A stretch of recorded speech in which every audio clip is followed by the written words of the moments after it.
Básicamente es porque entre más complejo el organismo, se va haciendo obviamente más grande. Organismos muy pequeños como una célula o un organismo unicelular, digámoslo así, es tan pequeña la célula que la célula suelta puede por difusión mover lo que necesita hacia adentro y sacar lo que ya no le va a servir.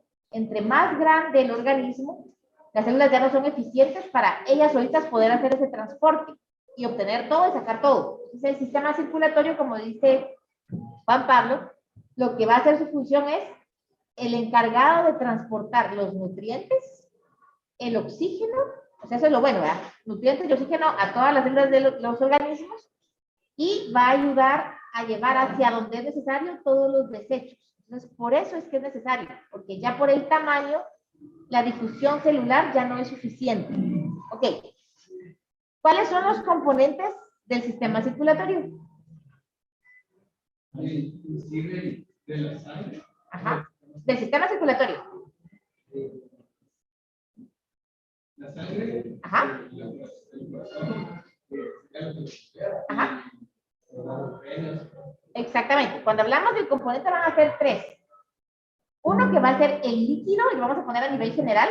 El líquido que transporta no siempre va a ser sangre. Entonces, primer componente, el líquido que transporta, el orden no importa. Un segundo componente es una bomba, y no vamos a hablar de corazón porque hay organismos que no tienen un corazón tal cual. Pero sí todos tienen una bomba, que valga la redundancia, bombea el líquido que va a estar circulando. Y el tercer componente serían vasos circulatorios, conductos por donde va a pasar el líquido. Entonces serían los tres componentes. Luego les pedía, tú puedes compartir tu red porque será un cuadro comparativo. ¿Qué más? Y si lo pueden compartir, pero, compártemelo a mí, entonces yo lo proyecto. ok. ¿Cómo se nos pasa? Te metes al Drive y pones compartir y entonces me va a llegar a mí un correíto y a mí ya me entra aquí el correo. Ya se lo mandé. ¿Ya? Va, gracias. El cabal ya entró, muchas gracias, Juan Pablo. Hacen todo. Ok. Ahorita les comparto en casa para que vean.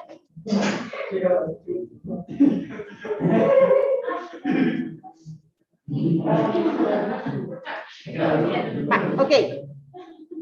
Vamos, cuando hablamos de sistema circulatorio hay de dos tipos. El abierto, que como su nombre lo dice, los vasos circulatorios tienen un fin, por así decirlo. Y el cerrado, donde los vasos circulatorios son continuos, es literalmente un circuito. Entonces yo les pedí a sus compañeros que compararan cada uno de ellos. El primero era, venimos donde se encuentra. El abierto va a estar en los invertebrados, o sea, generalmente los artrópodos y la mayoría de moluscos. Si hablamos de moluscos muy activos, entonces ya no todos entran, pero en general artrópodos y moluscos.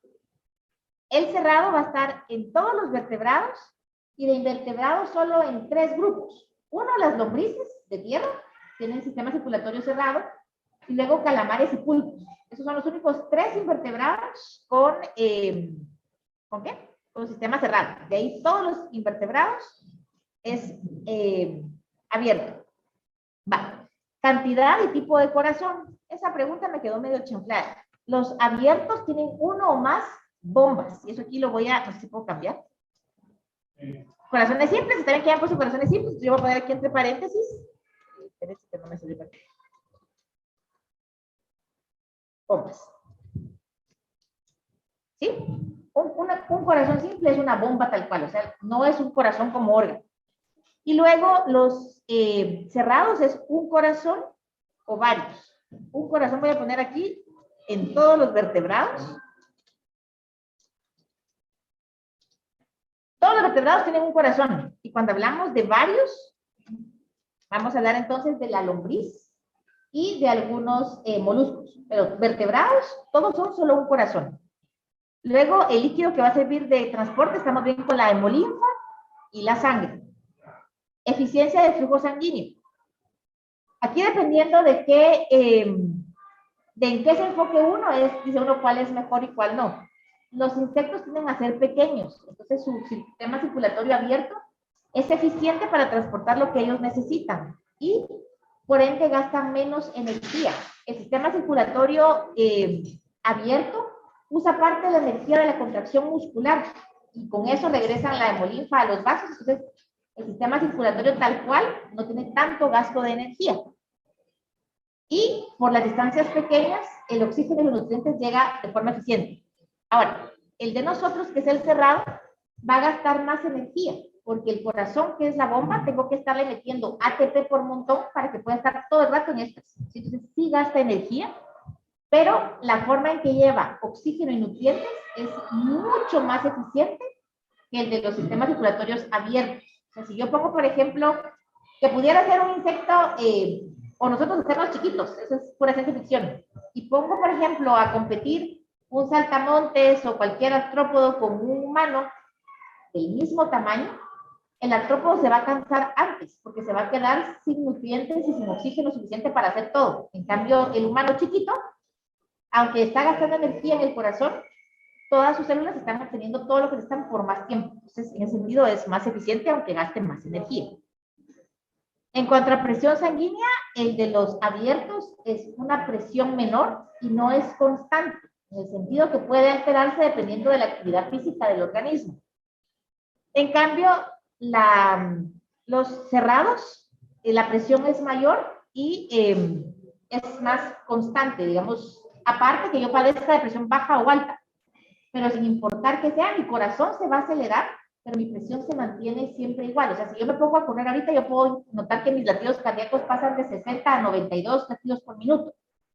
Pero si me tomo la presión, y yo soy una persona con presión normal, me voy a mantener en 120-80, ya sea yo esté durmiendo o ya esté yo corriendo. ¿No solo puedo controlar la clase? Ajá. Solo una cosa, ¿cuántos van a poder estar ahora? Por favor. Pregúntale a Mateo si va a venir. ¿Mateo? Mateo, vas a venir. Vas a venir a presenciales para ver si toman en cuenta para los integrados, las preguntas de tus compañeros. Yo creo que la otra semana tal vez voy. ¡Vamos! ¿Y Jorge? ¿Y Jorge? Yo también creo que la próxima semana voy, Erika. Okay. Fabián, ¿te vas a dejar venir o no? ¿Ya se ponieron a los 23? Muy poco probable. Okay. Gracias. Sí, tal vez. No, 23 hombres. 23 hombres, porque vamos. Ustedes van a poder hacer todos equipos. Vamos a hacer 5. Qué presumidos. Ok, vamos a ver. Luego, las funciones del sistema circulatorio, como las ven ahí, creo que no las van a ver, espérense, hago un poquito grande esto. Ok, ya las mencionamos en un principio con lo que nos dijo Juan Pablo. Las que ya hablamos, transportar oxígeno y nutrientes, ya lo habíamos visto. La otra función importante del sistema circulatorio es que todas las toxinas, este drive, después de que ya esté como chequeado y que vayamos componiendo, la idea es hacer uno por toda la clase y agregar todas las preguntas para que todos tengan toda la información, ¿sí? Va. El encargado de llevar todas las toxinas del metabolismo hacia el hígado es el sistema circulatorio. Eso es súper importante. Si el sistema circulatorio dejara de funcionar, literalmente tendríamos un shock séptico de tanta toxina en el cuerpo. Luego, contribuye con el sistema endocrino al transportar todas las hormonas. Entonces, también nos ayuda a mantener la homeostasis desde ese punto. Regula la temperatura. Células del sistema circulatorio son las que controlan el termostato en el cerebro para mantenerlo siempre a 37 grados. Aquí dice ayuda a detener el sangrado. Otras células del sistema circulatorio tienen proteínas y factores de coagulación, entonces se nos hace la costra. Y el sistema circulatorio tiene las células sanguíneas, son parte del sistema inmunológico, entonces ayuda a defender de las enfermedades. ¿Ya estamos con esas? Sí. Y la última era así como de si es eficiente el sistema circulatorio abierto para transportar oxígeno. Y la respuesta es que no. El sistema circulatorio en los invertebrados no se encarga de transportar oxígeno. O sea, solo en vertebrados el sistema circulatorio transporta oxígeno. En los invertebrados es una función independiente que se va a dar, lo vamos a ver después, tienen unos agujeros especiales por los que entra oxígeno por todo el cuerpo y entonces solo transporta nutrientes, tal cual. ¿Dudas de la primera sección del libro? ¿No? Va. Ok, grupo 2. ¿Quiénes eran? Tú, va. Tú ya me lo mandaste. Ahorita veo que me mandaste, dame chance que encuentre. Pablo. Espérate que es con la texta. Ya lo tengo, corazón. Lo cierro.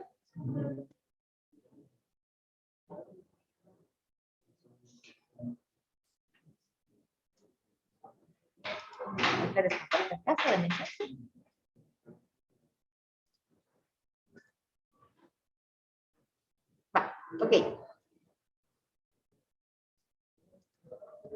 Luego aquí nos preguntaban, aquí era sobre el corazón básicamente, y teníamos las cámaras del corazón. Aquí básicamente ya hablamos de corazones tal cual, o sea, no las bombas de los sistemas abiertos. Y entonces, a ver, alguien del grupo 1 que me diga cuáles son los nombres de las cámaras. ¿Eres de ese grupo? Ah, sí, tú te después, así. Aurículas y ventrículos, ok. ¿Cuál es la función de cada uno?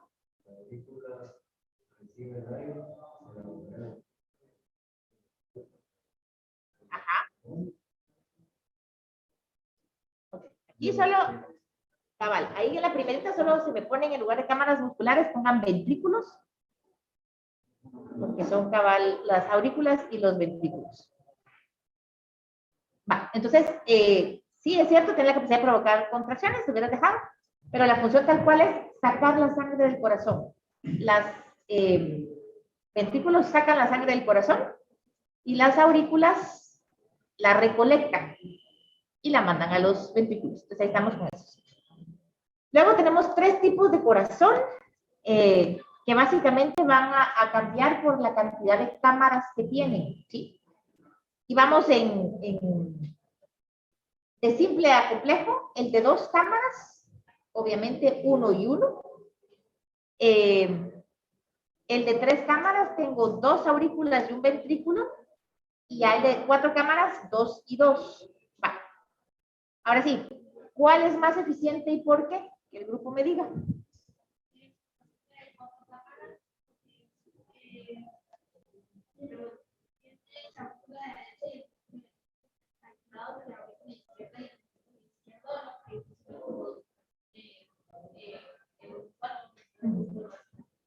Exactamente.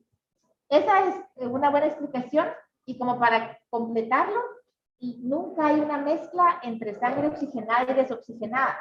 O sea, por ejemplo, en el corazón de 2 cámaras, la aurícula recibe sangre y va a recibir sangre tanto de la que viene del sistema respiratorio ya con oxígeno, pero también va a recibir la sangre que viene de todo el corazón ya sin oxígeno. Entonces ahí se mezclan las sangres.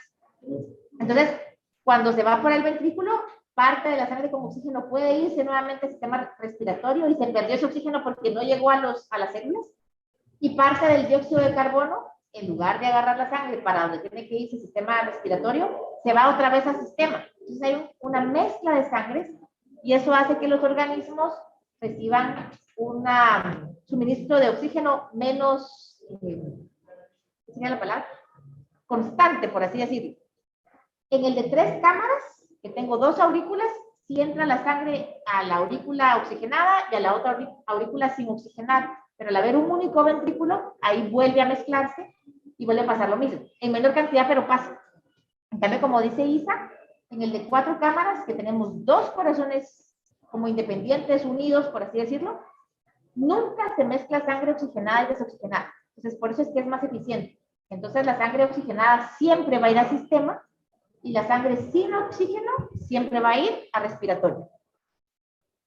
¿Dudas hasta ahí? Ah. Ok. De forma sencilla, ¿cómo va la circulación doble? Pues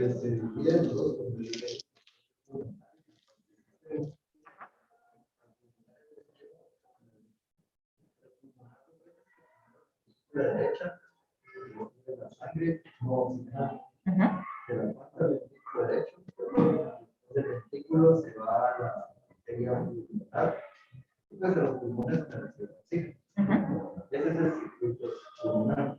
Ahí pasa el sistémico, que es la sangre oxigenada, se va a la izquierda, a la aurícula izquierda.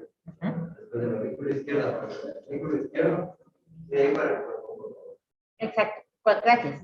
Cuando hablamos cabal de la circulación doble, van a ser cabal que tenemos ahí, circuito pulmonar y circuito sistémico. Póngame ahí en la pancita, el circuito pulmonar también se llama circulación menor, ¿sí? Porque es un recorrido mucho más corto.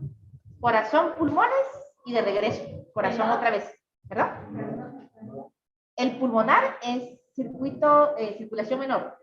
Y el circuito sistémico es la circulación mayor, porque el recorrido, si quieres ahí abajito que ustedes explicaron, pero sí, está bien donde sea.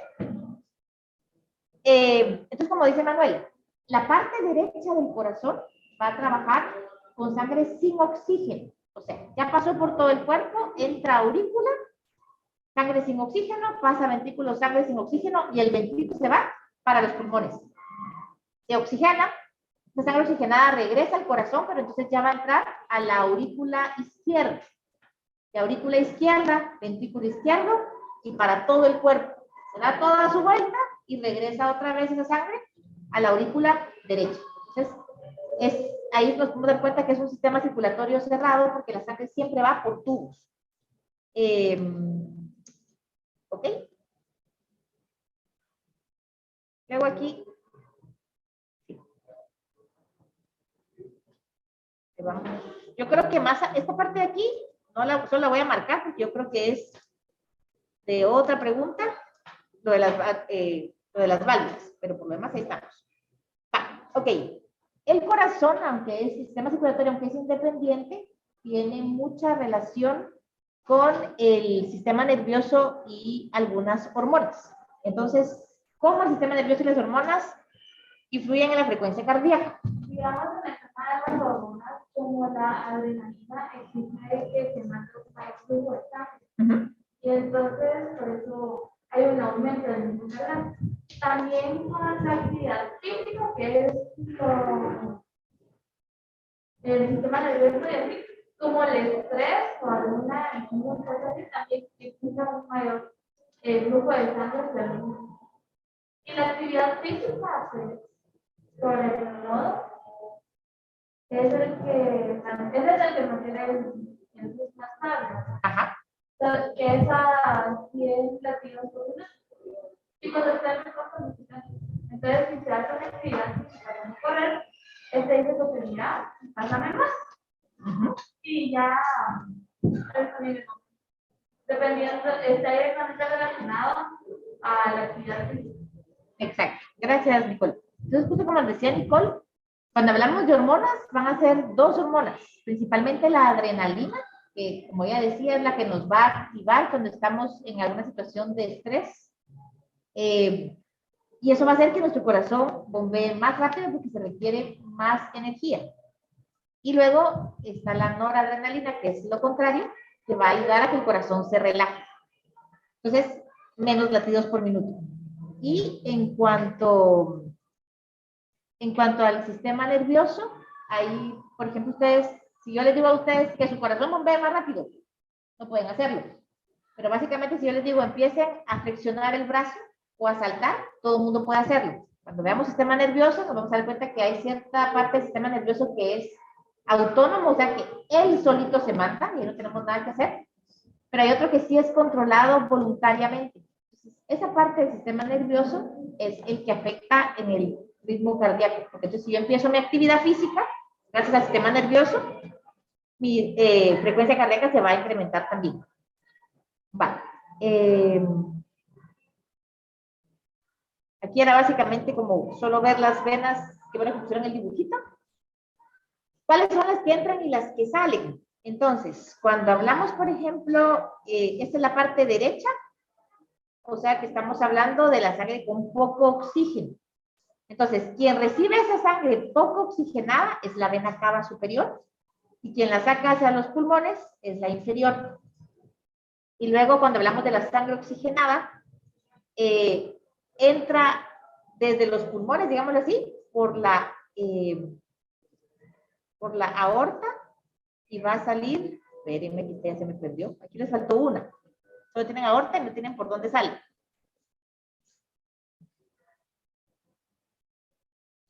Entonces, venas para sacar, dice que aquí está. Lleva sangre del corazón. Aquí cabal tenemos todas estas que están entrando al corazón y estas que están saliendo. Entonces, la sangre que entre al corazón va a ser por venas y toda la que salga va a ser por arterias. ¿Cuál es la arteria que les hace falta ahí?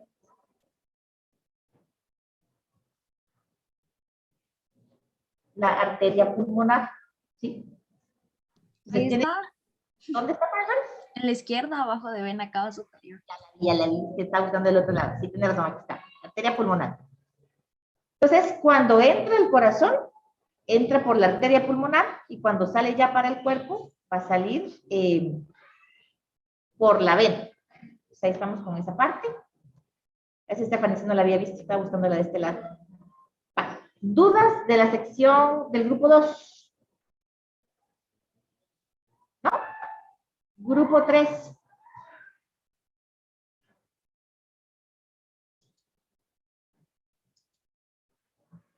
El de la sala 3 era quienes hablaban solo del corazón. ¿Ustedes me lo compartieron o no sé si? Ahorita veo dónde estamos.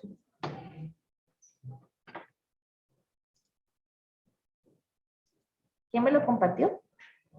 Lourdes. Marcela Salazar de Tico.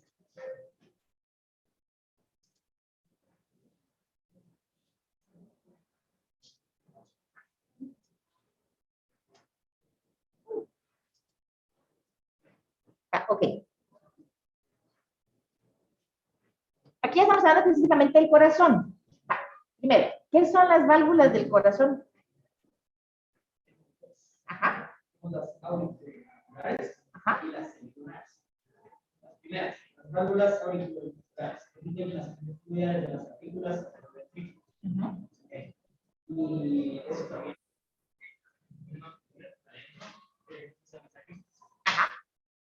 Las celulares, ¿sabes? Miren, la sangre entra a la arteria pulmonar y a la otra cuando se contrae. Tampoco puede regresar cuando se la. Exactamente. Cuando hablamos de las válvulas, básicamente son áreas en el corazón que funcionan como lengüitas, más o menos. Son como lengüitas que tienen esa función de abrirse y cerrar. Hacen así, y pasa la sangre y se regresan y se quedan con tope. Ustedes han visto que hay puertas que yo puedo, esas de vidrio que se empujan, que yo puedo empujar hacia adentro y hacia afuera, ¿sí? Estas válvulas solo tienen un sentido. La bisagra, digámoslo así, no permite que se regresen, que es lo que nos decía cabal Diego. Entonces, la función de estas válvulas es que el flujo de sangre sea solo en una dirección. Las que son las aurículo-ventriculares van a permitir que la sangre pase de aurícula a ventrículo y que se quede ahí. Sin importar que tanto se apache el ventrículo, la sangre ya no regresa.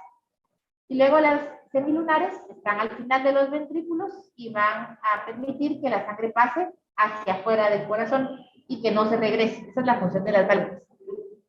Yo no me recuerdo si esto les pregunté o no, pero básicamente cuando ustedes han oído de los soplos cardíacos. Los soplos cardíacos es una enfermedad cardíaca donde la sangre sí se regresa en las diferentes partes del corazón y básicamente es porque la válvula está débil, por así decirlo, o a veces no se ha formado correctamente. Entonces, en lugar de traslaparse, se queda un agujero. Entonces, el corazón bombea la aurícula, pasa toda la sangre hacia abajo. Pero cuando se comprime el ventrículo, la sangre se regresa. Entonces, cuando uno oye un latido normal, se oye el pum, pum, pum, pum, porque se oye como dos latidos así, muy seguiditos, de la contracción de la aurícula y la del ventrículo. Cuando hay un soplo cardíaco, se oye el pum y luego un de la sangre que está regresando cuando se apacha el de abajo. Entonces, el soplo es porque las válvulas no funcionan. Depende de qué tan grave sea el soplo, tenemos soplos nivel 1, 2, 3, y ya cuarto no hay porque la gente se muere joven, casi que recién nacidos. Entonces, ¿es necesaria la intervención quirúrgica o no? Va. Luego, El corazón está hecho de músculo cardíaco. Es la única parte del cuerpo donde existe este tipo de músculo. Entonces, ¿cómo es estas células y cómo se unen? Ajá, ajá.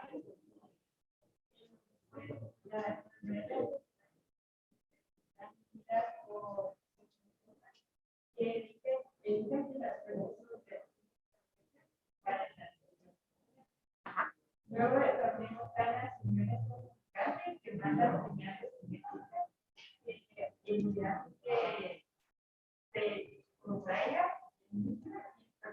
que se pueda contraer de manera simétrica para apoyar la sangre de la Exactamente. Van a haber dos tipos de uniones. Los desmosomas, que lo que van a ayudar es que sin importar cuánto, si ustedes han hecho mucho ejercicio de repente levantando pesas o corriendo, después de mucho tiempo han oído que hay lesiones musculares por desgarres, ¿sí o no? O sea, si yo hago que el músculo se estire y se contraiga mucho tiempo, yo voy a lesionar mi músculo. Pues por eso uno tiene que descansar, hacer mil cosas. El corazón no se puede dar el lujo de descansar, o sea, él sí 24/7 está dándolo, ¿sí? Los desmosomas evitan los desgarres cardíacos, digámoslo así. Entonces nos van a ayudar a que el corazón se mantenga siempre en movimiento sin sufrir ninguna lesión. Eso hacen los desmosomas. Evitar que hayan roturas, rasgamientos, etc. Y luego están las uniones comunicantes, que literalmente, si se recuerdan de esa presentación, estaban las dos células que tenían como un canal donde había conexión de citoplasma. Entonces, por ese, no como agujero, pero es como si yo tuviera célula aquí, y una pajita en medio bien chiquita que está uniendo las dos células de forma directa. Entonces, esas son las uniones comunicantes, y por ahí entonces pasan hormonas, pasan impulsos eléctricos, y eso ayuda a que, aunque el corazón esté hecho de muchísimas células, todas trabajen como una sola, porque realmente están comunicadas al mismo tiempo con los diferentes situaciones que puedan servir ahí, ya sea iones o neurotransmisores. Ok. ¿Cómo se contrae el corazón? Esa es la parte de la sístole y la diástole. Ajá. Los tres partes del ciclo cardíaco. Las primeras dos son un movimiento de empuje. Se empuja la sangre de un lado a otro. En este caso, la sístole auricular, que es cuando desde la aurícula se empuja la sangre. Después, la ventricular, la sístole ventricular, que es cuando se empuja hacia el pulmón y hacia el sistema circulatorio. Y ya después, la diástole es cuando se relaja el corazón, cuando ya no está moviendo nada, y ahí es cuando se termina el ciclo cardíaco. Exactamente. Cuando hablamos del corazón, tendría que tener 4. Entonces, pónganse que cada mano va doble. Esto de aquí arriba son mis aurículas y estos son mis ventrículos. El corazón no se contrae así al mismo tiempo, sino que va por milisegundos, como así, ¿sí? Entonces, la sístole va a ser siempre el momento donde hay contracción muscular. No importa si de aurícula o ventrículo. Se apachó el corazón. El momento en que se relaja el corazón, esa es la diástole. Entonces, sístole auricular, aurículas contrayéndose. Sístole ventricular, ventrículos contrayéndose. Y en la diástole se relaja, ¿sí? Entonces, solo repito para atender esta parte, hablemos de la presión diastólica y sistólica.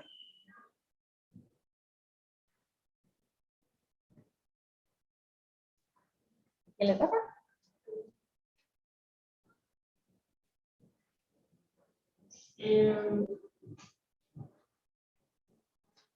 la presión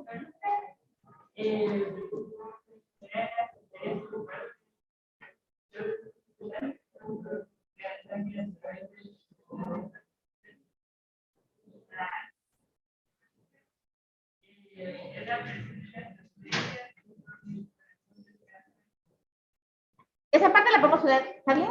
Solo pongámosla como más concreta. Sin importar qué presión sea, siempre va a ser medida en arterias. O sea, no estamos midiendo la fuerza en el corazón jamás, es a nivel arterial. Y entonces la presión diastólica es la presión en la arteria cuando el corazón le acaba de mandar un montón de sangre, ¿sí? Luego, cuando el corazón se relaja, esa es la presión diastólica. Y solo agrégueme ahí que de forma normal, la presión alta, que le dice uno, porque uno siempre tiene dos presiones, ¿verdad? Uno es 120/80. Esa presión alta es la diastólica, la sistólica, perdón, y la presión baja corresponde a la diastólica. Entonces, cuando mi corazón se contrae, 120 milímetros de mercurio es lo que generalmente se tiene, y el 80 es cuando mi corazón está relajado, la fuerza que hay en mis arterias. Entonces la dejamos ahí por hoy. Sí. ¿Cuándo se llama una sístole?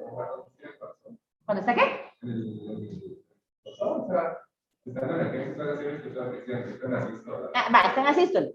Cuando estás en asístole es que tu corazón dejó de bombear y realmente no tienes mucha presión a nivel de venas. Básicamente eso es un poquito antes de que te vaya a dar un paro cardíaco o justo después de que el corazón, o sea, el paro cardíaco literalmente es el, entonces como ya no está bombeando, tus arterias dejan de recibir presión. Entonces, no sé si a veces es antes o después de, pero estás básicamente sin una frecuencia cardíaca estable. ¿Sí? Ok, chicos, lo dejamos ahí por hoy. Y nos vemos el viernes.